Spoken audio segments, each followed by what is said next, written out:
Now to our guest. Diana Buttu is a Palestinian lawyer based in the West Bank. She's a former advisor to President Mahmoud Abass and to the Palestinian negotiating team. She joined us just a short time ago from the town of Ramallah. Diana Buttu, thanks for being there. Thank you. So after the fierce attacks on Syrian demonstrators, President Barack Obama has now directly targeted senior figures in the regime, starting at the top with President Assad.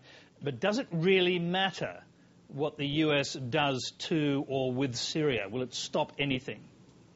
Well, I think it's important to keep in mind that the U.S. does not have a very good track record when it comes to the Middle East because of the double standard that it's imposed throughout various countries in the Middle East. For example, with regard to Israel, it has never imposed sanctions on Israel, and yet it's doing the same in Syria. That said, I think that it's important that that these types of messages be sent to leaders to say that they cannot continue to violate the human rights of their citizens, and in the case of Israel, the people that they continue to rule over. So I think that this is an important message. I'm not so sure it was going to translate into anything in the immediate term, but I think in the long term it may. Let me ask you this, and leave Israel aside just for a moment, but how is the Syrian regime and its treatment of these demonstrators, how is that viewed in the Arab world, and particularly in Palestine?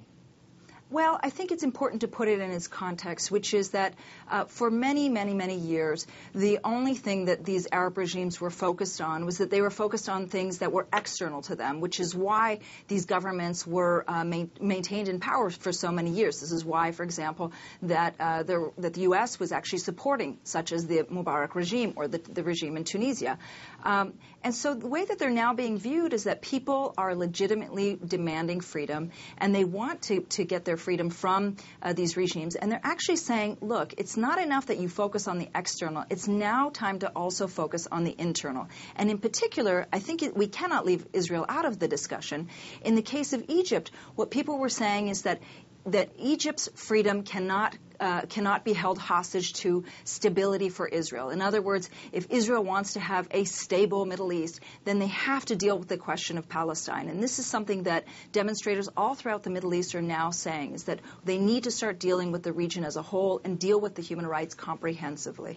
It is very complex, and of course Israel is not being left out of the equation when it comes to Syria, because there are tens of thousands of Palestinian refugees living in Syria. And last weekend, during the day of Nakba, thousands of them stormed the fence on the Syrian-Israeli border in the Golan Heights. And, of course, immediately there came accusations that that protest had been orchestrated by the Syrian regime as a kind of warning to Israel and to the United States. I think that that's giving a little bit too much credit to the Assad regime, and I think it's giving too little weight to the fact that Palestinian refugees have been demanding for 63 years that they get their right to return. Interestingly, when Netanyahu came out immediately after that speech, he said that these Palestinians were invading Israeli territory, and he seemed to have forgotten the irony that actually it's Israel that's occupying Syrian territory. So I think that it gives too much credit to the Assad regime to say that these were people that were sent over. And I think it really undermines the deep-seated feeling on the part of Palestinians worldwide that they do want to have the right to return to their homes. And the only reason that they haven't been able to do so is because they're not Jewish. I think that it's important to keep this in mind when we talk about these actions and Israel's response. It's the first time, to my recollection, when this kind of storming of the border en masse has happened. And it, of course, made many analysts in Israel fearful that this is the sort of thing that Syria could orchestrate to create much further unrest. I'm not so sure that the Syrian government is behind this. In fact, we know that it's not behind this. This was a popular movement that was started on Facebook. It was started well before Syria started killing its own citizens. And so this is something that has been homegrown. These are the types of initiatives that have been taking place for a long period of time. Palestinians have long been marching towards their checkpoints and demanding that the checkpoints be opened up. Every year around the Nakba, there is a commemoration of Israel's displacement and ethnic cleansing of Palestinians. So this is not that sort of something that is new.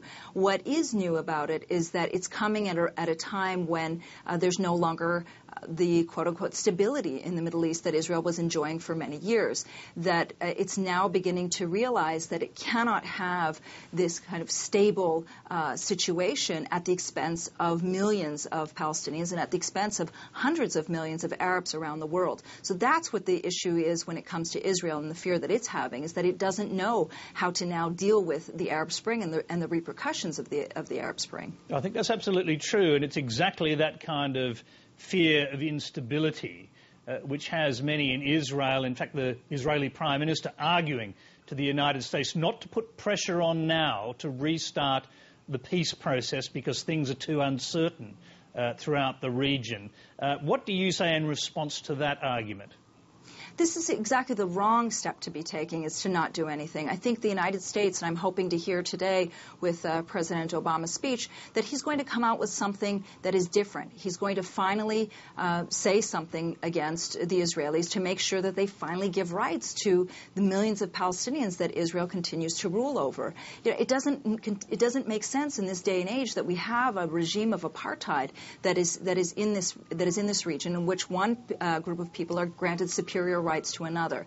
I'm not hopeful. I'm hopeful that President Obama will come out with something, but I'm not optimistic, because what the Obama administration seems to ignore is the role that Israel has played in the Arab Spring. It hasn't played a direct role in it, but a lot of these protests are in effect caused by the fact that there has been that the rights of so many Arabs has come at the expense of stability for Israel. Of course, everyone is actually waiting to see what Obama actually says during the rest of today in his time zone in the United States, of course. But there is a fierce argument going on inside the American system. That is, Dennis Ross, for example, a former advisor to President Clinton, is arguing, give Israel more time, don't put Israel under pressure, whereas evidently the US Secretary of State, Hillary Clinton, is urging Obama to set out a detailed series of principles on which the Middle East peace process could proceed. What do you think? Who will win that argument?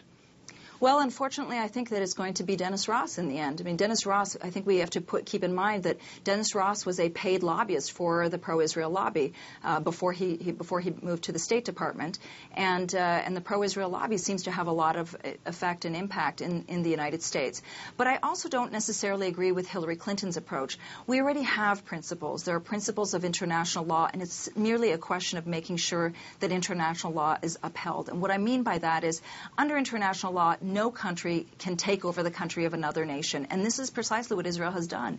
It's taken over Palestine. It's brought in settlers illegally. It continues to bring in more and more settlers, even as we speak. And at the same time, it's cleansed the nation of its Palestinian inhabitants. This is what it did in 1948 and continues to do today by denying them the right to return. Now, all of these issues have been covered under international law, and it's really just a question of getting somebody to actually enforce the law. And here is where the problem lies, is that the United States doesn't want to be a legal enforcer. It wants to enforce law around the rest of the world, but when it comes to Israel, it's created an exception. And I think that if we want to make sense and move forward, the only thing that can be done is to really begin to get a collection of states to demand that Israel uphold international law and that it be sanctioned if it fails to uphold international law. It's a very simple equation, but it's one that seems to elude everybody simply because of the presence of the pro-Israel lobby and the fact that that nations around the world feel that they don't want to do anything because they're afraid of actually stepping forward and doing something. Well, meanwhile, the Israelis are arguing quite fiercely as well that the new Palestinian unity agreement between Fatah and Hamas makes a peace deal pretty much impossible from their point of view. How can you counter that argument? I mean, they're saying a secular Fatah combined with a religious Hamas that doesn't believe in Israel's right to exist just means you can't have negotiations. It's very interesting. You know, just before the agreement was signed between Fatah and Hamas, Prime Minister Netanyahu was reported as saying that he couldn't reach a peace agreement with Mahmoud Abass because Mahmoud Abass was not in control of Gaza and he didn't represent the Palestinians in the West Bank and the Gaza Strip. Now that there's an agreement, he's saying that he can't negotiate or can't reach an agreement with Mahmoud Abass because Hamas is now on the scene. So it's become very clear to people who are watching that Israel doesn't want to reach an agreement, and this is why they continue to send in more settlers. This is why they continue to build more settlements illegally. For example, if Israel is really believing that there needs to be a peace agreement, why are they continuing to take more and more and more Palestinian territory if eventually that territory is going to go back to Palestine? In other words, they don't believe that territory is going to go back to Palestine, and they're simply looking for one excuse after the other. Now, on the issue of recognition, I think it's very important to recognize one very essential element, which is that Israel has never recognized Palestine's right to exist, never ever. None of the parties recognize Palestine's right to exist, and so I think it's erroneous just to be looking at Hamas and at Hamas's political stance rather than to be looking at the region as a whole. And I think that what we need to do is look for reasons as to why to reach an agreement rather than excuses so as to not reach an agreement. Okay, but can you explain for us how this unity agreement between these two disparate groups, they have been disparate in the past, how it's going to work? I mean, for example, is Fatah going to be in a position to urge or to gain compromises from the much more hardline people in Hamas? Indeed, I think it will, and it already has.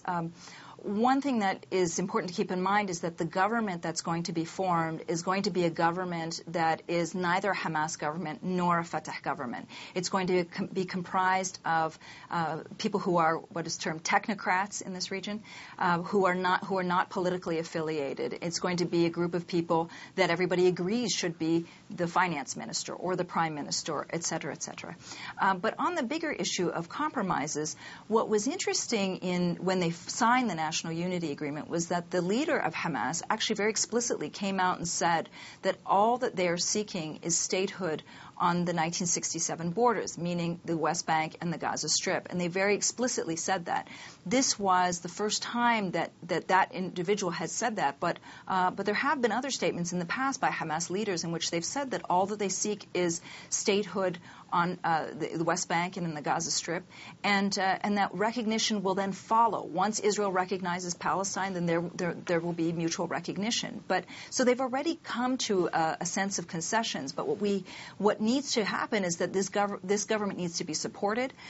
It needs to be a government that the world recognizes. And I think we can't continue to close our eyes to the fact that Palestinians have diverse political views, and we can't continue to believe that we can choose Palestinian leaders. Palestinians need to be able to choose their leaders for themselves. That's the essence of democracy. If by some miracle substantive peace talks were able to be restarted, how would the unity agreement change the character of those talks? And I suppose I'm asking here, would they be much tougher from the Palestinian point of view because you now consider yourselves to be negotiating from a position of greater strength? I'm not entirely certain about that. I think that having been on the negotiating team and having seen what the negotiations were like, the position was always a position that was grounded in international law. Hamas agrees to that. Fatah agrees to that. And so the only leverage, so to speak, that the Palestinians will now have at the negotiating table, if there ever are negotiations, and I don't think that there ever will be, is that it now comes to a position where Palestinians are speaking with one voice. Now, one voice in the West Bank and in the Gaza Strip. Of course, the Palestinian refugees are excluded from these talks. But I think that is something that was missing in the past, that in the past it was simply one political party that was negotiating to the detriment of all of the other political parties. But now we have the myriad of political parties that are coming forward or that will come forward and articulate a very coherent position. We're nearly out of satellite time. I'll ask you one very quick last question. Are there any lessons from the Arab Spring uprisings that could be brought to bear on the Israel-Palestine conflict and on the negotiations? Most definitely. I think that one thing that we need to realize is that the continued suppression, oppression of people will not be able to continue indefinitely. Eventually, people will rise up and they will demand their rights. This is something that we saw in Tunisia, we saw in Egypt, and we're now beginning to see in Libya and in Syria and around the Middle East. So I think that these are very valuable lessons that Israel should learn.